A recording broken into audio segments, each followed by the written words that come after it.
Hello everyone, मैं हूं Amit Dwivedi. BCom first year के लिए हम लोग अकाउंट्स पढ़ रहे थे डॉक्टर एस एफ शुक्ल की बुक से, जिसमें हमने बेसिक अकाउंटिंग कर लिया था, जनरल एंट्रीज विथ जीएसटी। उसके अलावा हमने लेजर देख लिया था, लेजर के बाद कैश बुक और ट्रायल बैलेंस भी हमने देख लिया था। ओके, अब यहाँ तक तो बेसिक अकाउंटिंग थी जो 11th क्लास में आपने पढ़ा है। एक और टॉपिक है जो आपको मिलेगा, वो 11th से रिलेटेड है बट एडवांस लेवल पर है। तो उसका नाम क्या है भाई? उसका नाम है फाइनल अकाउंट्स। ओके, तो अब इस वीडियो में हम डिस्कस करेंगे फाइनल अकाउंट्स के बारे में सब कुछ। बिल्कुल जीरो से स्टार्ट करूंगा मैं फाइनल अकाउंट्स और एडवांस तक ले जाऊंगा। और इसको भाई ऐसे पढ़ना है कि आपका जब बी कॉम फर्स्ट ईयर में आप इसका फाइनल पेपर दें, मतलब एग्जाम में आप बैठे, तो आपका क्वेश्चन सही होना चाहिए। देखिए, फाइनल अकाउंट्स पढ़ते सारे स्टूडेंट हैं, लेकिन भाई एग्जाम के जब फाइनल एग्जाम में जाते हैं ना, तो क्वेश्चन गलत हो जाता है। क्वेश्चन क्यों गलत हो जाता है? क्योंकि वो बेसिक कॉन्सेप्ट को समझते नहीं है। वो क्वेश्चन एक दो कर लिया, सॉल्व कर लिया और प्रैक्टिस नहीं करते हैं। तो आपको क्या करना है, आपकी बुक में 20-25 जितने भी क्वेश्चंस हैं उन क्वेश्चंस को पढ़ना है। उसके अलावा आपको क्या करना है, उनकी प्रैक्टिस करना है और मेन फोकस करना है भाई अकाउंटिंग के बेसिक कॉन्सेप्ट्स को क्लियर करना है। दूसरी खास बात, अगर आपको फाइनल अकाउंट्स में किसी कॉन्सेप्ट में प्रॉब्लम आ रही है, मतलब फिर आपका बेसिक अकाउंटिंग क्लियर नहीं है। तो फाइनल अकाउंट एक टेस्टिंग होता है और ये आखिरी स्टेज होता है अकाउंटिंग का। रियल अकाउंटिंग यहीं तक है, इसके आगे फिर स्टेप अकाउंटिंग स्टार्ट हो जाती है, फिर स्पेशलाइज अकाउंटिंग स्टार्ट हो जाएंगी, है ना। इसके आगे के चैप्टर्स आप देखिए ना, आपको आएगा ब्रांच अकाउंटिंग, डिपार्टमेंटल अकाउंटिंग, अलग अलग चैप्टर्स आएंगे, रॉयल्टी आएगा, इन्वेस्टमेंट आएगा, पार्टनरशिप आएगा। लेकिन भाई ये फाइनल अकाउंट आखिरी है, अब सारी चीजें इसके अंडर में ही पढ़ना है आपको, है ना। तो मैं बिल्कुल जीरो से एडवांस ले जाऊंगा, ऐसा पढ़ाऊंगा कि आप हिंदुस्तान के अंदर जितनी भी अकाउंट्स की बुक है, हाँ मैं सही बोल रहा हूँ भाई, जितनी भी अकाउंट्स की बुक है आप सारी सॉल्व कर लोगे। मुझे सारी बुक सॉल्व करना आता है। सीए फाइनल से टफ तो अब कुछ हो नहीं सकता है, जब मैंने वही एग्जाम क्लियर कर लिया है तो भाई फिर तो कोई दिक्कत नहीं है। मतलब अकाउंटिंग के सारे एग्जाम मैंने क्लियर कर लिए हैं, तो इससे टफ तो कुछ होगा नहीं, है ना। तो जीरो लेवल से पढ़ाऊंगा मैं बिल्कुल एडवांस लेवल तक, कोई भी प्रॉब्लम आपको नहीं आनी है। ओके, तो चलिए स्टार्ट करते हैं। फाइनल अकाउंट्स बेसिक बता ही दिया मैंने, ट्रायल बैलेंस के आगे की कहानी यहाँ पे शुरू होती है। तो देखिएगा जरा भाई, आपने एक ट्रायल बैलेंस बनाया, ठीक है। थोड़ा कॉलम इधर उधर हो सकते हैं, उसको आपको इग्नोर करना है। चलो, ये आपने एक ट्रायल बैलेंस बनाया था, ठीक है। ट्रायल बैलेंस में आपने जो लेजर के बैलेंसेस थे यहाँ पे उनको रख दिया, कुछ को डेबिट में रखा, कुछ को क्रेडिट में रखा। इस तरीके से आपने बैलेंस बना दिए। अब आप सोचिए, इमेजिन करिए कि आप रियल अकाउंटिंग कर रहे हैं, आप एक चार्टर्ड अकाउंटेंट या एक अकाउंटेंट है, ठीक है। सबसे पहले आपने जनरल में बहुत सारे रजिस्टर मेंटेन करे होंगे। मैं विजुअलाइज करवा रहा हूं आपको, पुरानी अकाउंटिंग मेथड है ना। इतने सारे रजिस्टर बनाए होंगे आपने जनरल एंट्रीज के लिए। फिर सभी के अलग अलग लेजर्स बनाए आपने, सब्सिडरीज बुक, कैश बुक बनाया आपने, मतलब इतनी सारी बुक्स ऑफ अकाउंट्स आपके पास हो गई है। ओके, अब क्या करना था, आपने इन सब का बैलेंस निकाला। फिर मुश्किल से 4 पेज या 3 पेज का आपने बना लिया भाई ट्रायल बैलेंस। तो आपकी जो पूरी अकाउंटिंग अभी तक आपने हजारों पेज में किया था, हो सकता है 10,000 पेज भी हो, ऑर्गेनाइजेशन के ऊपर डिपेंड करता है, तो वो ट्रायल बैलेंस के अंदर आ गए। मतलब अब आपकी अकाउंटिंग का पूरा कंट्रोल यहाँ है। तो ट्रायल बैलेंस से अब आपको डेटा ट्रांसफर करना है, कहाँ ले जाना है, फाइनल अकाउंट में। क्लियर हो गया ना। तो ट्रायल बैलेंस के पहले आपको मुड़कर देखने की जरूरत नहीं है, क्योंकि यहां तक आप पढ़ भी चुके हैं। आपका पूरा डेटा यहीं रखा हुआ है, यहीं से डेटा उठा करके ले जाना है फाइनल अकाउंट में। तो यही फाइनल अकाउंट होता है। इसी के बेस्ड पर किसी भी कंपनी की फाइनेंशियल पोजीशन को पता किया जाता है। यही फाइनल अकाउंट जो है इनकम टैक्स डिपार्टमेंट को भेजा जाता है। यही फाइनल अकाउंट जो है वो किसी भी ऑर्गेनाइज सेबी को भेजा जाता है। यही फाइनल अकाउंट जो है बैंक में जमा किया जाता है। तो यही मेन सब कुछ है। ओके, अब ये है कि कंपनियों के फाइनल अकाउंट्स बनाने की प्रोसीजर, फॉर्मेट थोड़ा अलग होते हैं, बट कॉन्सेप्ट यही है, फॉर्मेट थोड़ा अलग होते हैं। अभी हम जो पढ़ रहे हैं ये किसका पढ़ रहे हैं, नॉन कॉर्पोरेट्स फाइनल अकाउंट्स, ठीक है। ओके, तो चलिए स्टार्ट करें, फाइनल अकाउंट पढ़ना। ओके सर, स्टार्ट करवाइए।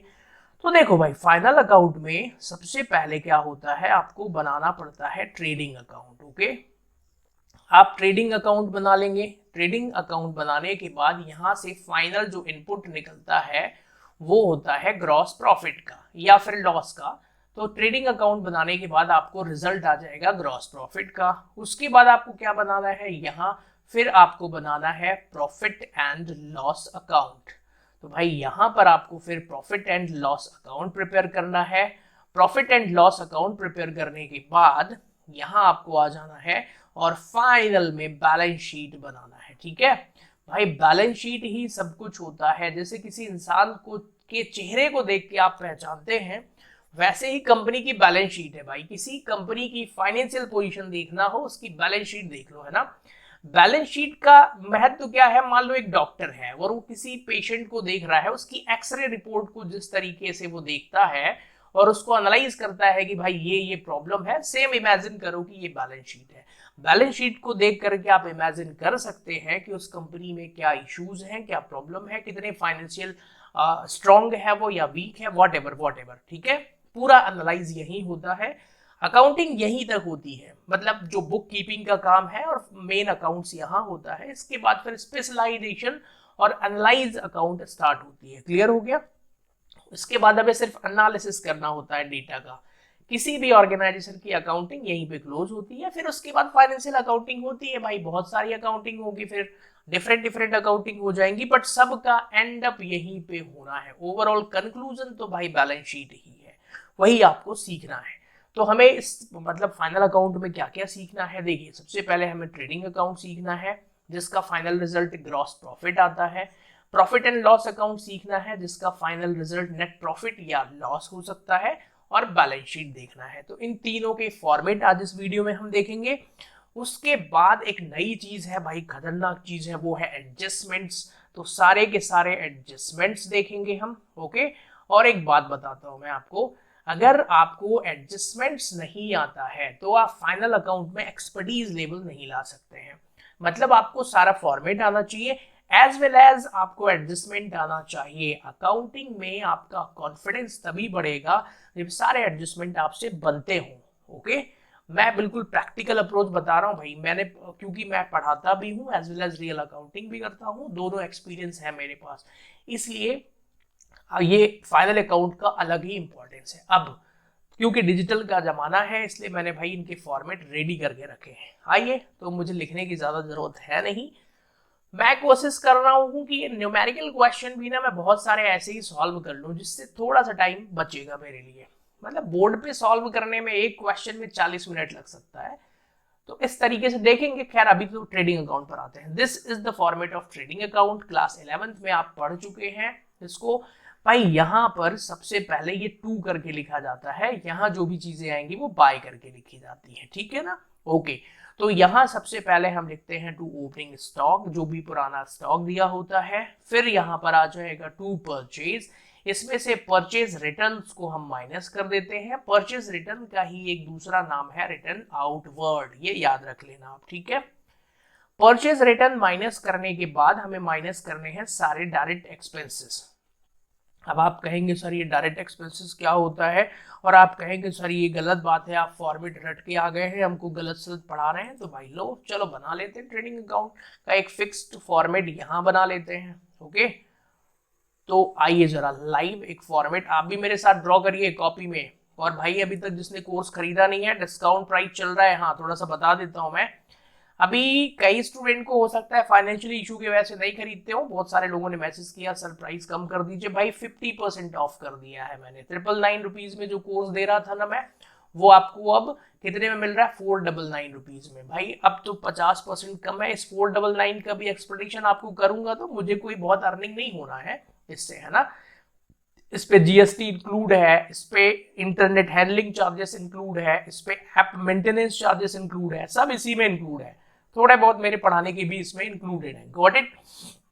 तो आपको करना क्या है, अभी ऑफर प्राइस है, आप कोर्स को बाय कर लीजिए। पूरी अकाउंटिंग, फाइनेंशियल अकाउंटिंग मैं आपको करवाऊंगा, तो कोई भी दिक्कत नहीं आनी है। आप कोर्स कहाँ से बाय करेंगे, आप वीडियो के डिस्क्रिप्शन में आपको कोर्स की ऐप की लिंक मिल जाएगी। तो जैसे ही भाई इसको देखो ना, तुरंत बाय कर लेना, क्योंकि ये ऑफर प्राइस है अभी, है ना। ऑफर प्राइस मतलब अभी 100 स्टूडेंट्स के लिए ऑफर किया है मैंने, 4-5 लोगों ने बाय कर लिया है। ट्रायल बैलेंस वाले वीडियो में ही बताया था। पब्लिकली अभी मैंने अनाउंस नहीं करा है क्योंकि मैं चाहता हूं कि जो पढ़ने वाले बच्चे हैं उन तक ये वीडियोस पहुंचे। Got it? ओके, तो चलिए now come to the main, भाई पढ़ने पर आते हैं। अब आइए जरा एक फॉर्मेट ड्रॉ करते हैं। वैसे तो मैंने बना के रखा था, फिर भी मजा तो इसी में है ना। This is called trading account. Okay sir, trading account तो हम बचपन में पढ़े हैं सर। बचपन मतलब कि 11th में पढ़ के आए हैं सर। आप मत पढ़ाइए भाई, पढ़ लो एक बार। पर्टिकुलर्स यहाँ पे, again particulars, and this one is amount. Trading के डेबिट साइड में सबसे पहले हम क्या लिखते हैं? To opening stock. आप कहेंगे सर कोई ऑर्गेनाइजेशन अगर स्टार्ट ही हो रहा है तो उसका ओपनिंग स्टॉक नहीं हो? भाई नहीं होगा ना उसका यार। अगर पर बुकों में तो भाई पुराने ऑर्गेनाइजेशन हैं, कई सालों से चल रहे हैं। क्लियर हो गई ये बात? ओके फिर सर यहाँ पर हम लिखते हैं टू परचेज। बिल्कुल लिखेंगे भाई टू परचेज। सर इसमें माइनस करते हैं परचेज रिटर्न, बिल्कुल माइनस करेंगे। ऐसे ही करना है आपको सॉल्व, ठीक है। सर क्रेडिट साइड में सबसे पहले क्या हम सेल्स लिखेंगे? बिल्कुल सेल्स लिखेंगे। फिर यहाँ पे क्या सेल्स रिटर्न माइनस कर देंगे? सर बिल्कुल माइनस करके लिखो। यहाँ पर आपको क्लोजिंग स्टॉक लिखना है क्रेडिट साइड में। Got it? क्रेडिट का टोटल कर देना है। अब डेबिट साइड में एक चीज लिखना है, टू ऑल डायरेक्ट एक्सपेंसेस। लो भाई ये नई कहानी आ गई डायरेक्ट एक्सपेंसेस की। अब आप कहेंगे सर ये डायरेक्ट एक्सपेंसेस क्या होता है? सर क्या हमको ये रटना पड़ेगा? भाई रटने की जरूरत नहीं है, ये सारे नाम है। ओके अब इनको कैसे याद किया जाए? क्या कोई तरीका है? क्या मैं सारे डायरेक्ट एक्सपेंसेस बता सकता हूं? हाँ मैं बता सकता हूँ, रियली में मैं बता सकता हूँ क्योंकि मैंने रटा नहीं है, मैंने कॉन्सेप्ट को समझा है। तो देखो भाई मैंने इतने साल पढ़ाने के अनुभव से जो सीखा है ना वही आपको भी बता देता हूँ। हालांकि ये किसी डेफिनेशन किसी बुक में नहीं लिखी है। भाई what should be the direct expenses, क्या होना चाहिए?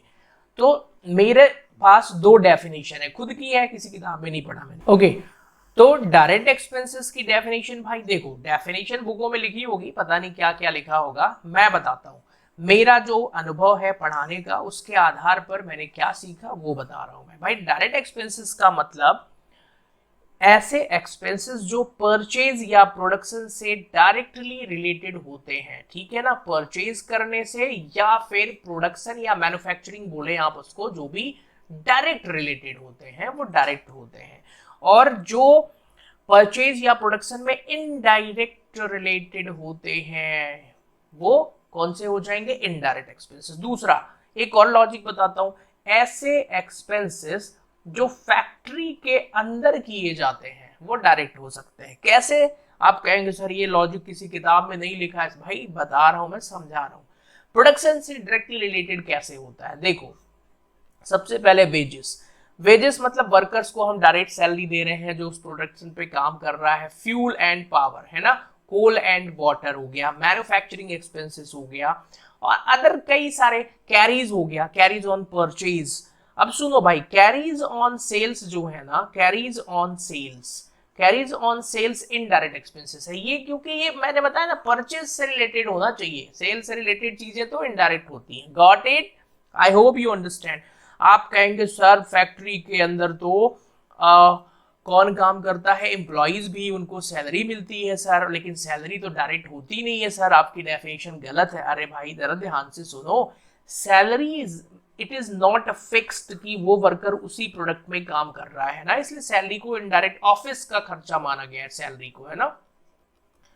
पर वर्कर्स को एक वर्क के लिए ही स्पेसिफाइड किया जाता है भाई, इसीलिए उसको वेजेस दे रहे हैं। दोनों में यही बेसिक डिफरेंस भी है। I hope you understand. तो डायरेक्ट एक्सपेंसेस का मतलब ऐसे एक्सपेंसेस जो परचेज या प्रोडक्शन से रिलेटेड होते हैं या फैक्ट्री के अंदर होते हैं वो डायरेक्ट एक्सपेंसेस होंगे। आपको लिस्ट लर्न करना है ना सारे। अब देखो भाई वेजेस कहाँ होती है? आप कहेंगे सर ये वेजेस एंड सैलरीज लिखा है। सर प्लीज समझाइए भाई, वेजेस एंड सैलरीज अगर लिखा हो तो डायरेक्ट माना जाता है, लेकिन अगर सैलरीज एंड वेजेस लिखा हो तो वो इनडायरेक्ट एक्सपेंसेस होगा। ठीक है, इन चीजों का भी ध्यान रखना है। Gas, fuel, power, carries on purchase, carries inwards, carries मतलब गाड़ी भाड़ा हो गया सर, प्रोडक्टिव मतलब प्रोडक्शन, फ्रैट, ऑक्ट्राई, कार्टेज ये भी कंपनी फैक्ट्री के अंदर है। Royalty on purchase, very interesting. आप कहेंगे सर रॉयल्टी क्या होता है? भाई देखो कई चीजें आपको मैन्युफैक्चर करने के लिए रॉयल्टी पे करना होता है, तो भाई ये डायरेक्ट इसीलिए है because this is related to a purchase. Okay, consumable stores, कई सारे ऐसे एसेट का पार्ट बोल सकते हैं आप इसको, जो यूज्ड हो जाता है वहीं पर, इसलिए वो एक्सपेंसेस माना जाएगा। इंपोर्ट और एक्सपोर्ट, इंपोर्ट और कस्टम ड्यूटी ऑन परचेज लिखा है क्लियरली, है ना, एक्साइज ड्यूटी भाई वो वहीं फैक्ट्री में ही लगेगी। Dock charges and clearing charges and factory के एक्सपेंसेस, जैसे फैक्ट्री की लाइटिंग, रेंट वगैरह वगैरह वगैरह। लो तो इतनी सारी चीजें हैं, इतने ही बुक में मिलेगा, है ना, सारी बुक में यही मिलते हैं। तो ये होते हैं डायरेक्ट एक्सपेंसेस, इनको आपको अच्छे से आइडेंटिफाइड करना आना चाहिए, नहीं तो आपसे नहीं बनेगा, क्वेश्चन नहीं बनेगा, गड़बड़ हो जाएगा। I hope you understand. Okay, तो डायरेक्ट एक्सपेंसेस आपने पहचान लिया, अब क्या करें, अब हमें सीखना है इनडायरेक्ट एक्सपेंसेस।